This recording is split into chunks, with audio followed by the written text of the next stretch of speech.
Okay, think about this for a second. Someone faces really tough times growing up, I mean, real hardship, but doesn't just get through it. They become the person people are desperately relying on in the absolute worst Yeah. moments. Today, we're doing a deep dive into an incredible story, Julia Bringloe's. We're going to trace her path from, a difficult childhood all the way to being this highly decorated Army flight medic in Afghanistan. hmm And our mission here really is to try and grasp the sheer resilience, the courage that defined her service. So, starting at the beginning, her upbringing in Washington on Bainbridge Island, it wasn't easy, was it? Sources mention quite a bit of adversity. No, not at all. And those experiences, like the boarding school in Hawaii, even working construction, which Mm. is demanding work, you have to wonder how those maybe Yeah. forged something, that inner strength she needed later. It's kind of ironic, isn't it, that a shoulder injury, something that could have just stopped her career path entirely, Right. actually pushes her towards becoming a combat medic. It suggests this real adaptability, finding a way no matter what. Totally. Yeah. And joining the Army at 34, that's not typical. No. It wasn't some like teenage decision. This is a very conscious, mature choice.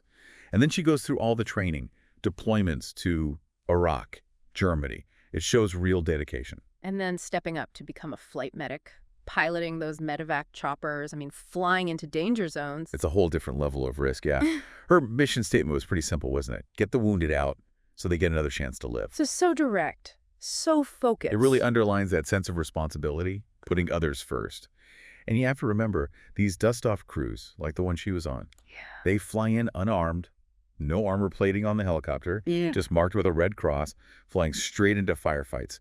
The vulnerability is just immense. Which brings us to Operation Hammerdown. Afghanistan, Pech River Valley, June 2011. This was the ultimate test, right? Absolutely. 3 days. Just relentless. Her Mhm. crew, Dustoff 7-3, they flew mission after mission. Mhm. Pulled out 11 wounded soldiers, recovered 2 who had fallen, Wow. all while under constant enemy fire. The details are just intense, being hoisted down into active battlefields. Yeah, and the physical toll. Yeah. Getting hit with electrical shocks from the hoist, slammed against rocks or trees, and still trying to treat patients in the back of the helicopter midair. Even with her own leg injured at one point. Right.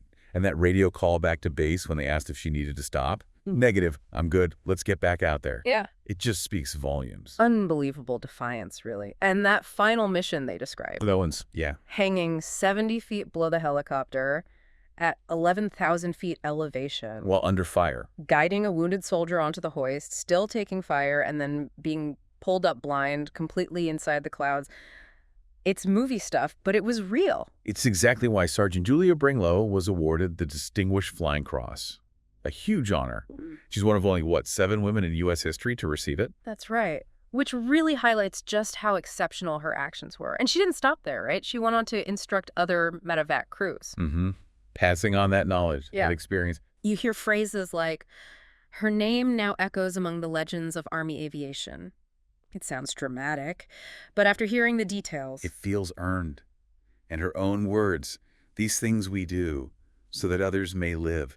It boils it all down, doesn't it? Yeah. The selflessness. yeah, she clearly wasn't chasing medals or anything. It was just about the job, about saving lives. It really makes you think, what drives that level of consistent bravery? Her story is just such a powerful example of, resilience, compassion, and what people are capable of in the most extreme situations. So, reflecting on Julia Bringloe's whole journey, from those early struggles to becoming this decorated lifesaver, it really hits home, doesn't it? The power of resilience, that commitment to others. Definitely. And it makes you wonder, maybe about our own lives, when have we faced things that tested our resilience? And what is it deep down that pushes people to act with that kind of selfless courage when everything is on the line? Something to think about.